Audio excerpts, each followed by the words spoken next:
It's pretty dark out, but it's actually not nighttime. It's early in the morning. It's approaching the 5 something a.m. hour actually.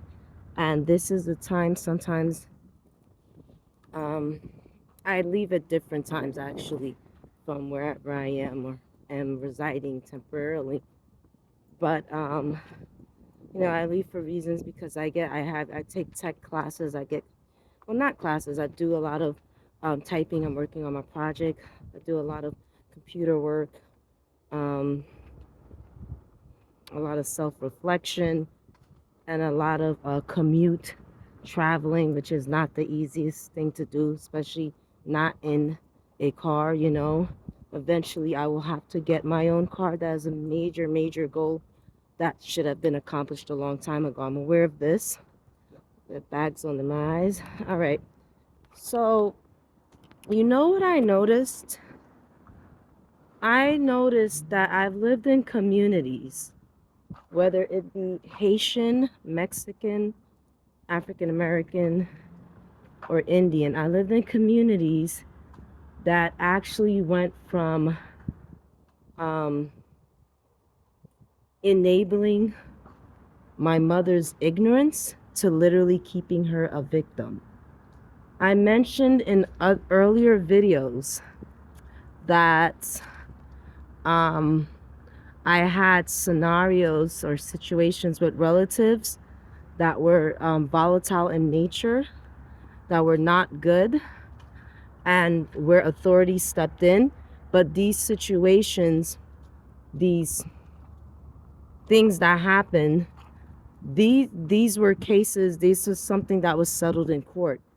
And it was dismissed, closed. All of this was like settled in court already. And so it was not to be brought to light. But because of her housing crisis, our housing crisis, and the division within the family and everyone's ego and pride,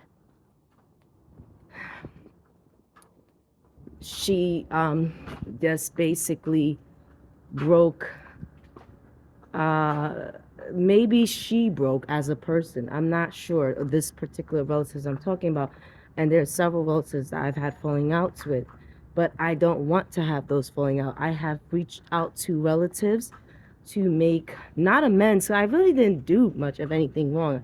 The situation I had in court was with one person, and this case was dismissed, and we both were to not discuss it outside of the court, and she did not do that, and I think it was because of her housing crisis. um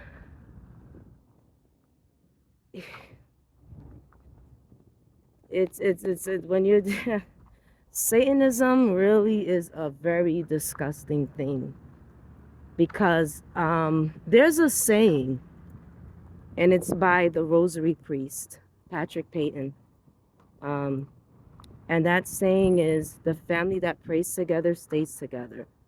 A family who only cares about profits does not.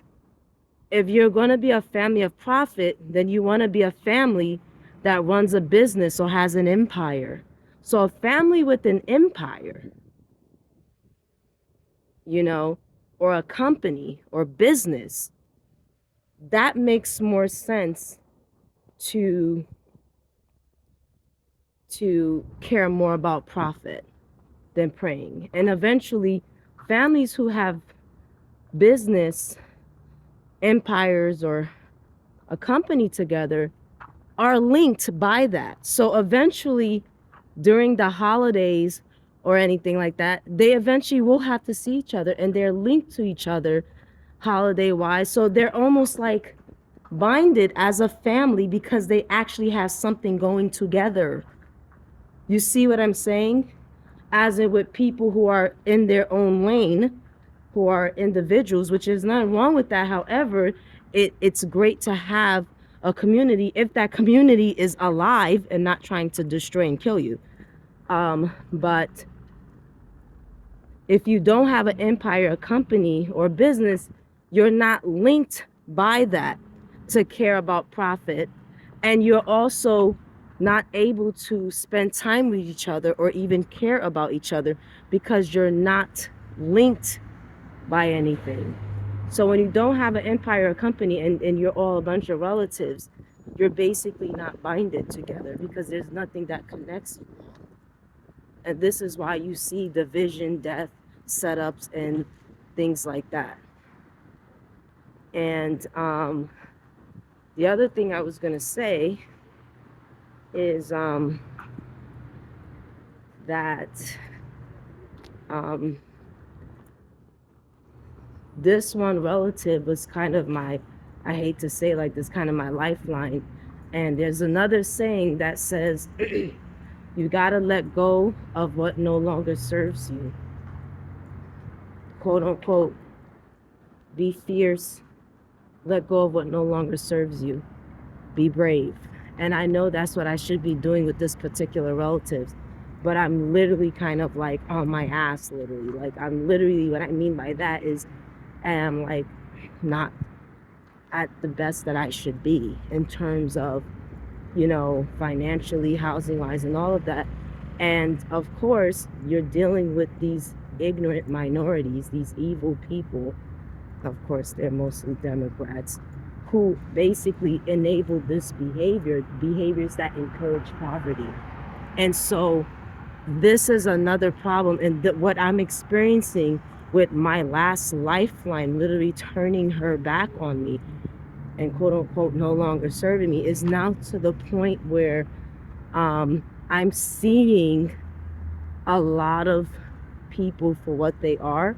But what I mean by that is this is why I don't respect systems too much and why I would never partake in trafficking or anything like that. I would never go to those links because part of why she turned against me and no longer serves me is because it's not because of money.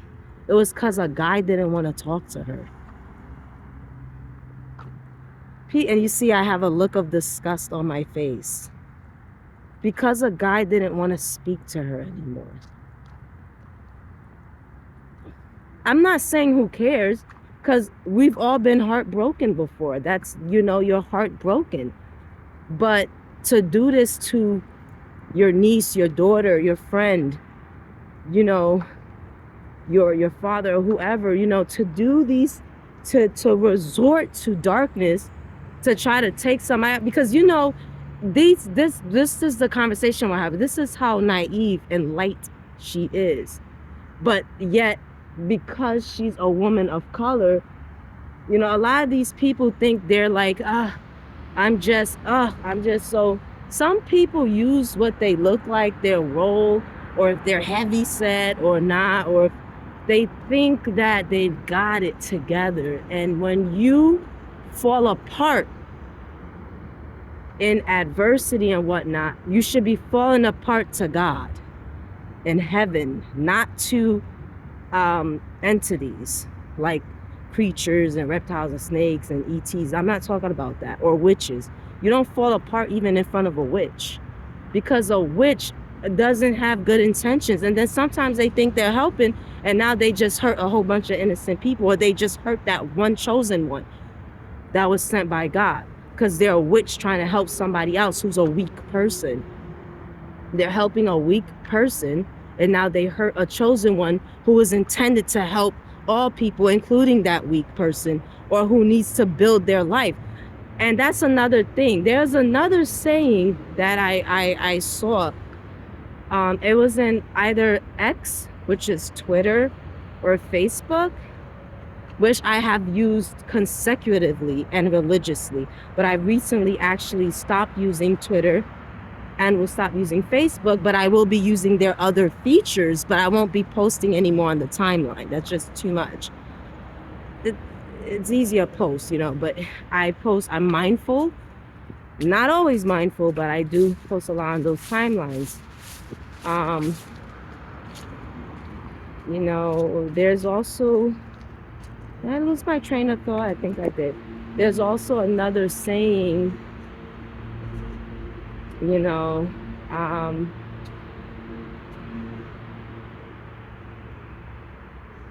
yeah, I did lose my train of thought.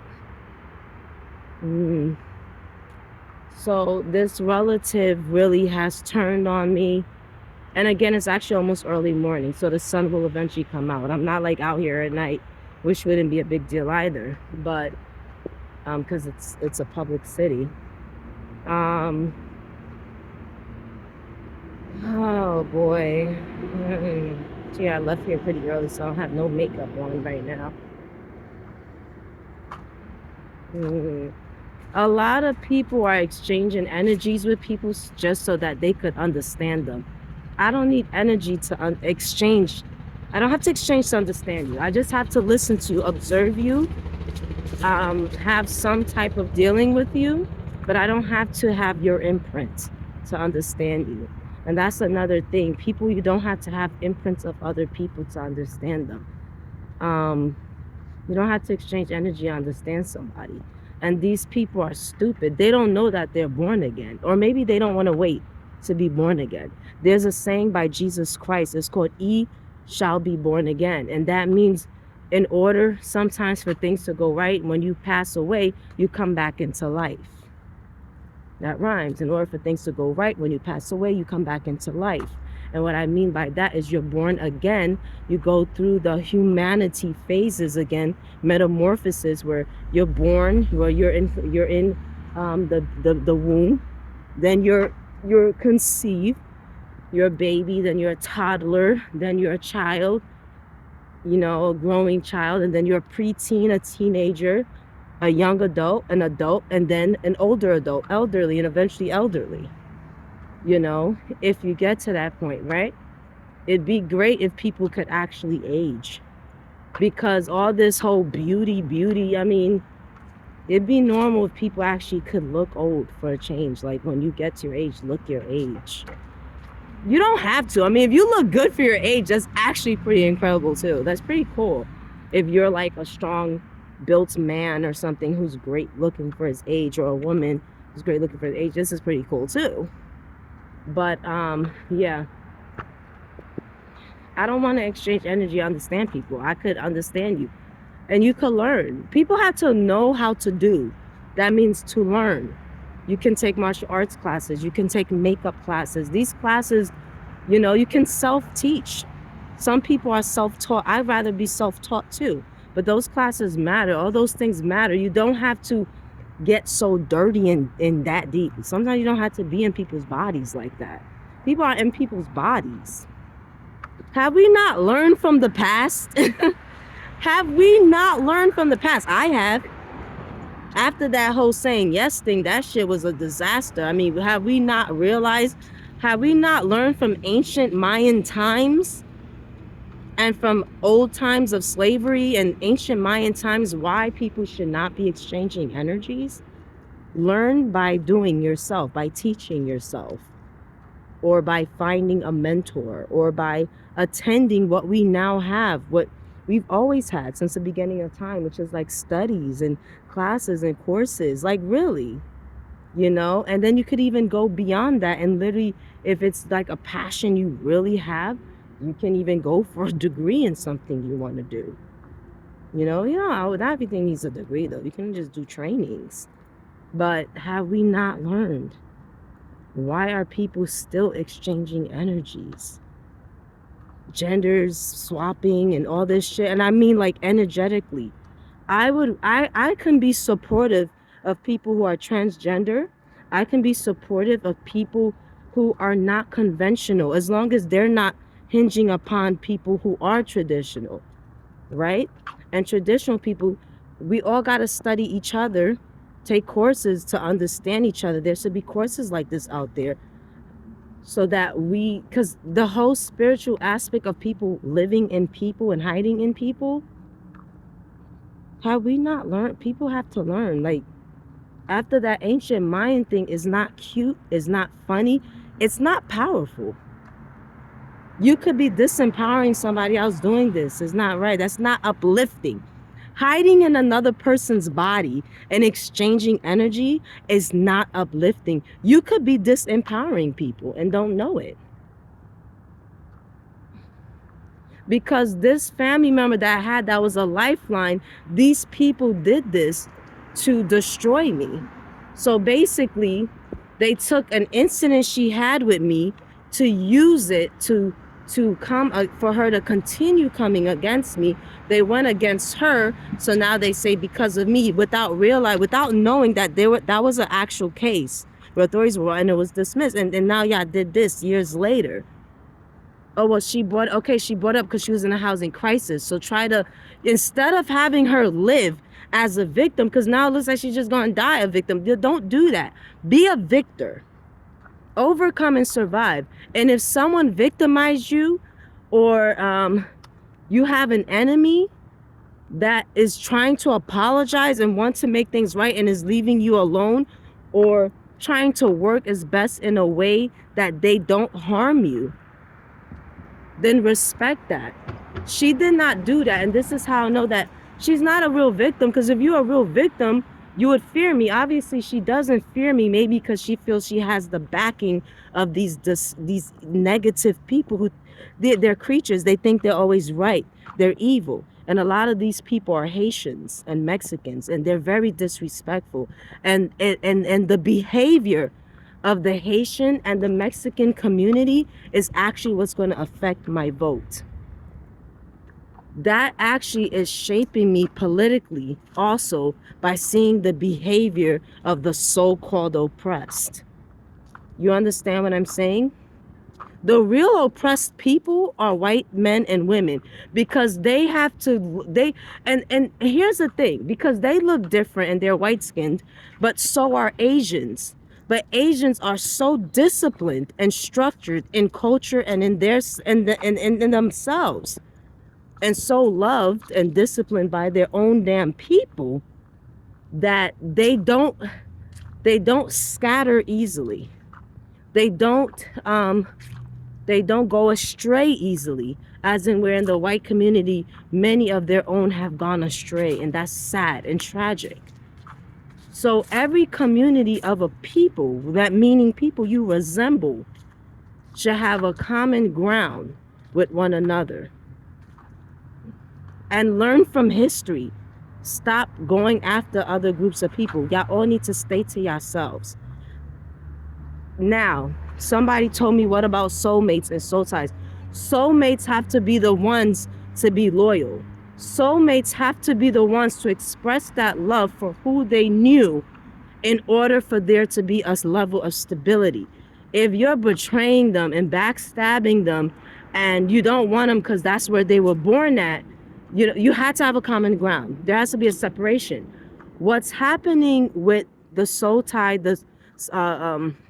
with this situation, is what I found out within the brown and black community is a lot of the Haitian people and the African Americans, but particularly people from Haiti, what they did was they used this, and other islands too, they used the system of touch on their daughters and sons, or children of their friends, or adult people of their friends or whatever.